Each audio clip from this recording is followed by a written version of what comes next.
The Narcissist, Who is King, Part 2.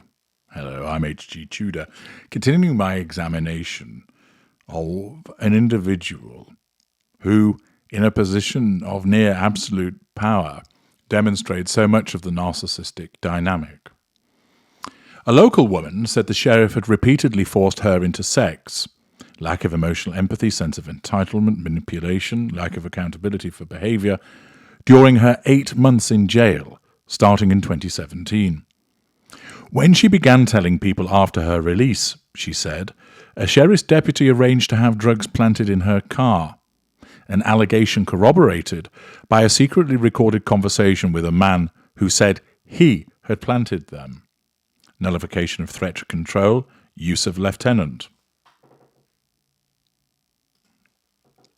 In a court filing last year, a man claimed that Sheriff Scott had pursued a sexual relationship with his girlfriend.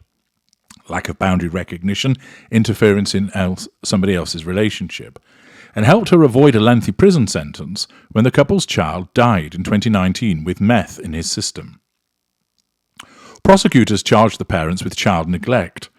While prosecutors sought only probation in the mother's case, they offered the father a plea deal that called for 10 years in prison. Also, last year, a woman who once worked for the sheriff sued him, claiming he had subjected her to months of sexual harassment. Sense of entitlement, lack of emotional empathy, sustained behaviours, including texts commenting on her breasts, belittlement, hoovering, malign nature. After she filed her complaint, threat to control, Sheriff Scott fired her boyfriend, a captain in the office. Collateral consequence, nullification of threat to control. At least 5 people who accused the sheriff of misconduct, or who were potential witnesses in the cases, said he had retaliated against them, efforts they believe were intended to silence them or discredit their allegations. In other words, actions taken to nullify the threat to control that they posed. In 2021, the FBI began investigating allegations against the sheriff. They interviewed nearly a dozen witnesses, including Sheriff Scott and staff members in his office. No charges have been filed. Officials familiar with the allegations and how they have been investigated, including federal prosecutors, declined to comment. Sheriff Huffman, citing poor health, said he did not remember any of the allegations. Judge Kitchens did not respond to a request for comment. In multiple interviews, including one on camera with reporters, Sheriff Scott, now 58, has denied harassing women, coercing them into sex, or retaliating against anyone. Denial, the first line of the twin lines of the narcissistic defense. He said he has had to defend his reputation from con artists and drug users who were inventing accusations to avoid jail time or somehow benefit financially. Smearing, blame shifting. The sheriff said he was the victim in all of this. Now, of course, there is the possibility, as I mentioned in the earlier part, that he is the victim of a concerted effort by individuals to make allegations against him. But the nature of this investigation and the veracity of the allegations and the number of allegations tend to suggest that he is not the victim. And of course, a typical complaint that you've heard so many times from a narcissist where they are accused of wrongdoing is for them to bleat, "I'm the victim." He said he was the one that was under attack. It was a coordinated hit on me, he said. Victim mentality, blame shifting, paranoia. In a statement late Wednesday in response to this newspaper article, Sheriff Scott reiterated his innocence and called the article completely slanted, one-sided, and without any basis in fact. Invalidation. I have cooperated with all authorities, news media, and any others regarding questions concerning these allegations and will continue to do so, Scott wrote. Sheriff Scott and his siblings grew up milking cows on their family farm in Montpelier, Mississippi, a rural crossroads along Highway 46, marked by a single gas station and the Baptist church his family attended. After high school, he married, had children, and worked at Bryan Foods, a meat processing company and one of the area's biggest employers.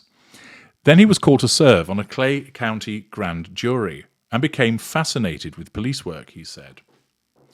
In 1999, he became a full-time deputy for the Clay County Sheriff's Office. He fought the drug trade just as meth was emerging as the scourge of rural America, and he eventually became an investigator, responsible for solving the county's occasional murders. He rose to chief deputy, second in command to Sheriff Huffman. The logical heir when Sheriff Huffman retired, he won his first election in 2011 and took office the next year. Today, Sheriff Scott is one of Clay County's most popular figures and the face of area law enforcement. His brother, Terry, is listed as senior investigator on the Clay County Sheriff's Office website. His son, James, serves on the Mississippi Highway Patrol SWAT team, and his sister, Tanya, has worked as the nurse for the county jail.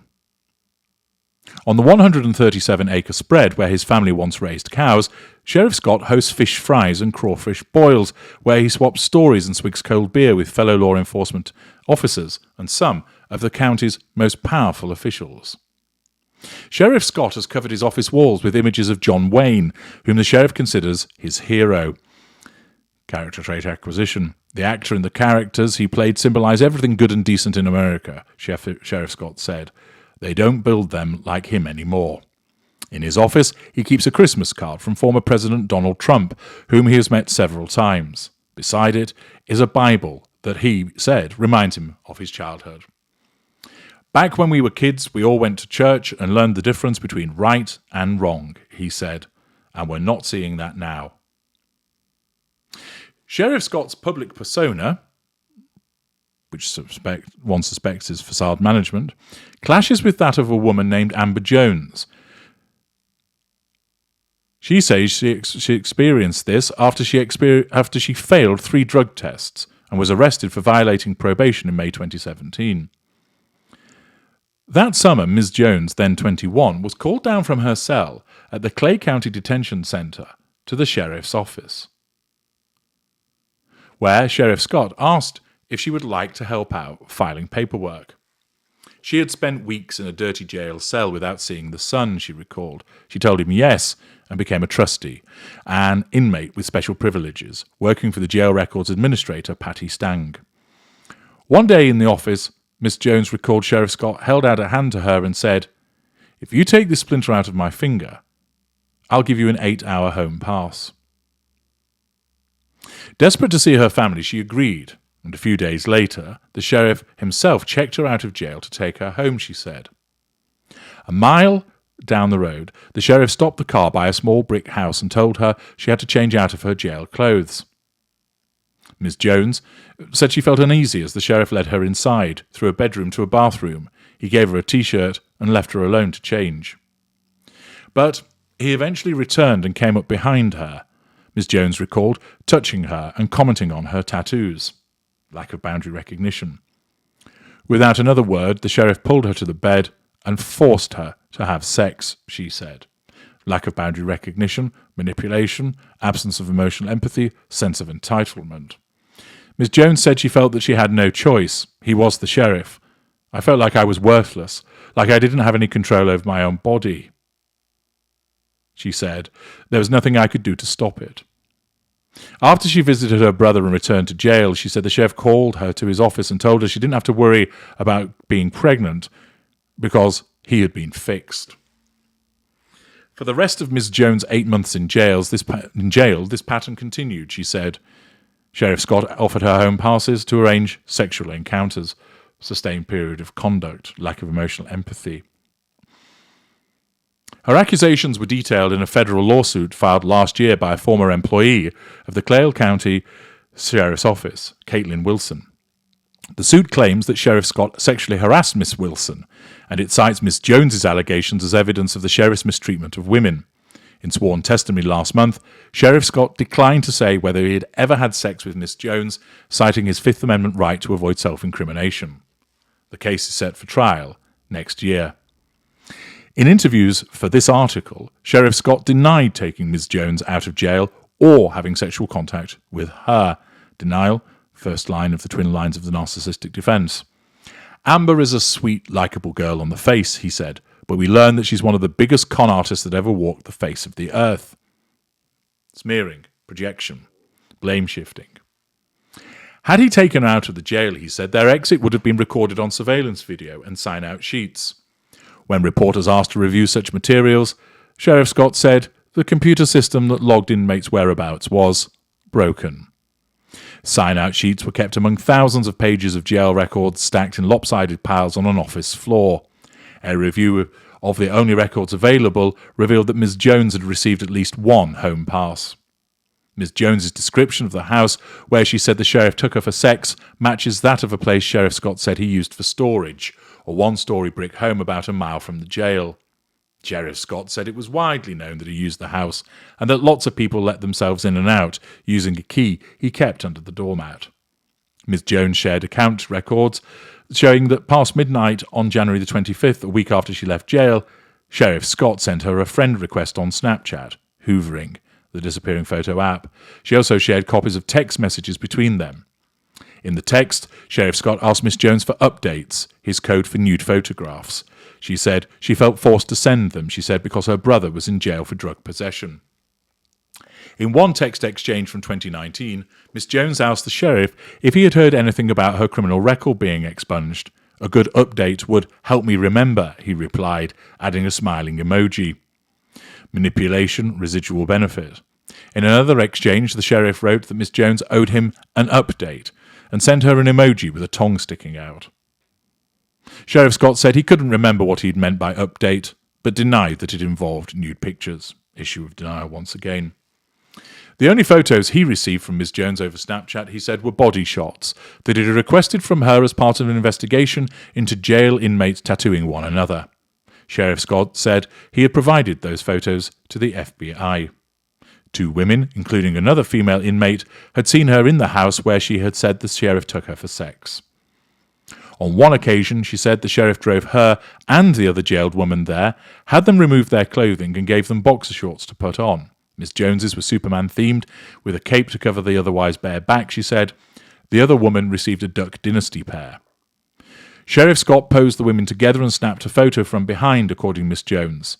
The other woman, visibly upset, bolted for the bathroom, she said. Belittlement.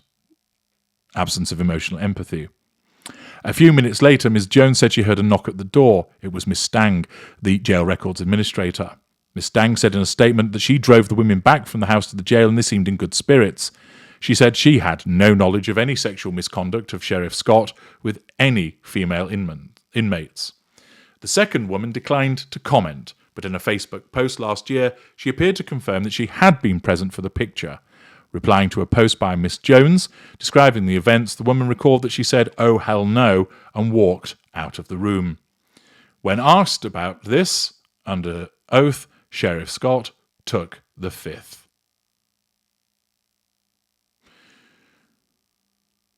Evidence supporting various forms of manipulation, absences of emotional empathy, operating with a sense of entitlement, showing a lack of accountability for the abusive position with regard to the treatment of female inmates.